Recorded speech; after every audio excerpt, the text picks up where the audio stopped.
नमस्कार मैत्रिणींनो, आज आपण आलेलो आहोत आग्र्याचा ताजमहल पाहण्यासाठी। ताजमहल जगातल्या आश्चर्यांपैकी एक आणि प्रेमाचं प्रतीक, ज्याला पाहायला जगभरातील लाखो लोक दरवर्षी येतात। मुघल बादशहा शहाजहाननं 17व्या शतकात त्याच्या बेगम मुमताजसाठी हा महाल बांधला होता। तिच्यावर त्याचं प्रेमही तितकंच होतं। 17 जून 1631 ला बोरहानमध्ये मुमताजनं अखेरचा श्वास घेतला। तिच्या 14व्या मुलाला जन्म देताना तिनं 30 तास प्रसव वेदना सहन केल्या होत्या। तिचा जीव वाचावा म्हणून शहाजहाननं देवाकडे साकडं घातलं होतं। सर्वतोपरी प्रयत्न केले। या प्रसंगी विषयी शहाजहानच्या दरबारातील इतिहासकार इनायत खान याने शहाजहाननामामध्ये लिहून ठेवले। अखेरच्या क्षणी मुमताज खूप अशक्त झाल्या होत्या। ज्यावेळी त्यांनी बादशहाकडून एक वचन घेतलं, ते म्हणजे शहाजहाननं इतर कोणत्याही महिलेबरोबर मुलं जन्माला घालणार नाहीत। सोबतच त्यांनी म्हटलं की मी स्वप्नात एक सुंदर महाल पाहिला आहे आणि बाग पाहिली आहे जी कुठेही नाहीये। माझ्या स्मरणार्थ तुम्ही तसाच एक मकबरा तयार करा। पण शहाजहान नियतीपुढे कमी पडला। कोणताही वैद्य मुमताज त्याला वाचू शकला नाही। तिला इनायत खानच्या मते शहाजहानला त्यांच्यावर मुमताज यांच्या निधनाचा खूप परिणाम झाला होता। ते दुःखात एवढे बुजलेले होते की त्यानंतर आठवडाभर ते कक्षातून बाहेरही आले नव्हते आणि कुठल्याही राजकीय कामात सहभागी झाले नव्हते। त्यांनी सांगितलेले ऐकणं, गाणं आणि चांगलं वस्त्र परिधान करणं खरं काही त्यांनी सोडून दिलं होतं। पुढे 2 वर्षापर्यंत दर बुधवारी केवळ पांढरी वस्त्र त्यांनी परिधान केली, कारण बुधवारीच मुमताज यांचं निधन झालं होतं। एक वेळ अशीही आली होती की त्यांनी तख्त सोडण्याचा विचार केला, पण बादशहानं ही पवित्र जबाबदारी आहे, खाजगी कारणांमुळे ती सोडता येणार नाही असा विचार केला। त्यानंतर मुमताज यांना बोरहानपूरच्या तापी नदीच्या किनारी एका बागेत दफन करण्यात आलं होतं। 6 महिन्यांनी त्यांचं पार्थिव तिथून काढून 8 जानेवारी 1632 ला त्यांना पुन्हा एकदा यमुनेच्या तीरावर दफन करण्यात आलं। त्याच ठिकाणी शहाजहाननं त्यांचा मकबरा बांधायला सुरुवात केली। त्यांनी सुजाम मुनबरा असं नाव दिलं। नंतर त्याला ताजमहल म्हणलं जाऊ लागलं।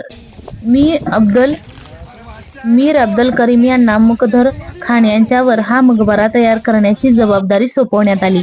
ताजमहलसाठी 42 एकर जमीन निवडण्यात आली होती। त्याच्या 139 फूट उंच असलेल्या 4ही मिनारावर सर्वात वर एक छत्री बसवण्यात आली होती। ताजमहलावर पुस्तक लिहिणारे डायना आणि मायकल क्रिस्टल यांनी याचं वर्णन केलंय। त्यांनी सांगितलंय, शहाजहानची पहिली अट होती की ताजमहालासाठीची जागा ही शांत आणि आग्र्याच्या शहरापासून दूर असावी। तर दुसरी अट अशी होती की ही एक एवढी मोठी वास्तू असावी की ती दुरूनही दिसू शकेल, आणि तिसरी अट म्हणजे यमुना नदीच्या जवळ असावी, म्हणजे यातील बागांसाठी पाणी कमी पडणार नाही। तर शहाजहान यांची अशीही इच्छा होती की ताजमहल आग्र्यामधील किल्ल्यावरूनही दिसावा, जिथे ते राहत होते। त्यासाठी शहाजहाननं आग्र्याच्या किल्ल्यापासून 1.5 किलोमीटर अंतरावर जागा निवडली आणि शहाजहान तयार करण्याचे काम जानेवारी 1632 मध्ये सुरू झालं। तोपर्यंत शहाजहान दक्षिणेमध्येच होते। पोर्तुगालचे पर्यटक सेबॅस्टियान मेंद्री यांनी लिहिलंय की ताजमहालासाठी वापरण्यात आलेले संगमरवरचे काही तुकडे एवढे मोठे होते की त्यांना बैल आणि लांब शिंग असलेल्या रेड्यांच्या मदतीने आग्र्यापर्यंत आणलं होतं। हे तुकडे काही खास तयार केलेल्या बैलगाड्यांमधून आणण्यात आले होते। या बैलगाड्या जवळपास 25 ते 30 जनावरं ओढत होत्या। तर हा ताजमहाल बांधण्यासाठी मजुराचे हात जनावर ओढत होती। तर ताजमहल बांधणाऱ्या मजुराचे हात कापल्याची माहिती तुम्हालाही सुद्धा कधीतरी ऐकलेली असेल। आजही ताजमहल पाहायला गेलात की प्रत्येक गाईड हा किस्सा आवर्जून तुम्हाला सांगत असतो की या ठिकाणी अशी घटना घडली होती, की असा ताजमहल पुन्हा बांधला जाऊ नये म्हणून शहाजहानने मजुरांचे हात कापून टाकले होते। मात्र ही गोष्ट खरी नाहीये। या घटनेचे कुठलेही पुरावे नाहीयेत।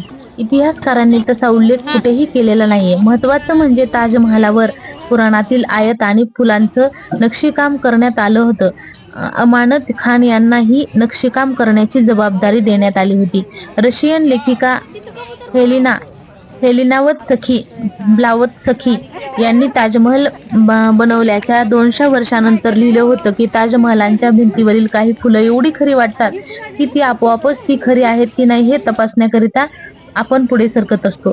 ताजमहालाच्या इमारतीमध्ये 40 वेगवेगळी रत्न सुद्धा लावण्यात आलेली होती. शहाजहाननं आशियातील वेगवेगळ्या भागातून ही रत्न मागवली होती. समोर आलेले काही दस्तऐवज मधून इतिहासकारांनी असा अंदाज आहे की ताजमहाल बांधायला तेव्हा 4 कोटी रुपयांचा खर्च आला होता. 1659 मध्ये शहाजहानच्या मुलगा औरंगजेबनं त्याची जागा घेतली आणि त्याला कैद केलं. त्यानंतर काही दिवसांनी शहाजहान आजारी पडले. जेव्हा त्याला वाटलं की त्याच्याकडे खूप कमी वेळ आहे उरलाय, तेव्हा त्यांनी विनंती केली की मला अशा ठिकाणी ठेवा की जिथून ताजमहल कायम पाहता येईल. मग त्याला आग्र्याच्या किल्ल्यात कैद करण्यात आलं. तिथंच तो 21 जानेवारी 1666 रोजी पर्यंत राहिला. तेव्हा त्यांना जगाचा निरोप घेतला. तेव्हा त्याचा मुलगा जहाआर त्याची मुलगी जहाआर त्याच्यासोबत होती. शासकीय इतमानात त्याच्या अंत्यसंस्कार व्हावा अशी मुलीची इच्छा होती, पण औरंगजेबाने त्याला परवानगी दिली नाही. अखेर जगाला इतकं विशाल प्रतीक देणारा शहाजहान याला अगदी साधेपणानं ताजमहालमध्ये दफन करण्यात आलं होतं. अर्थात त्याच्या प्रिय पत्नी मुमताजच्या बाजूलाच त्यांची कबर होती. आणि हा माहितीपूर्ण व्हिडिओ तुम्हाला कसा वाटला? आणि तुम्ही इकडे पाहू शकता, हीच आहे ती यमुना नदी आणि हाच आहे तो ताजमहल. तुम्हाला माहितीपूर्ण व्हिडिओ कसा वाटला तो नक्की कॉमेंट करून सांगायला विसरू नका. खरंच शहाजहानने आपल्या प्रिय पत्नीच्या प्रेमास्तव आग्रहास्तव किती सुंदर असा ताजमहल बांधलेला आहे. खरंच त्यांची प्रेम कहाणी ही खूपच मोठी होती आणि खूपच ते हे होते. तिथेही त्यांची प्रेमनगरी म्हणून असे ही ओळख आहे या किल्ल्याची. तर तुम्ही बघू शकता तिथे अशा प्रकारे नेचर होतं. आणि शेवटी मी काय केलं, एका फॉरेनरला तिचा हट्टापोटी साडी नेसवली आणि तिच्यासोबत 2-4 फोटो वगैरे काढले आणि मला हे करण्यास खूप मोठा आनंद झाला. आणि तुम्हाला हा माहितीपूर्ण व्हिडिओ कसा वाटला तो नक्की कॉमेंट करून सांगा. पाहिल्याबद्दल मनापासून आभार.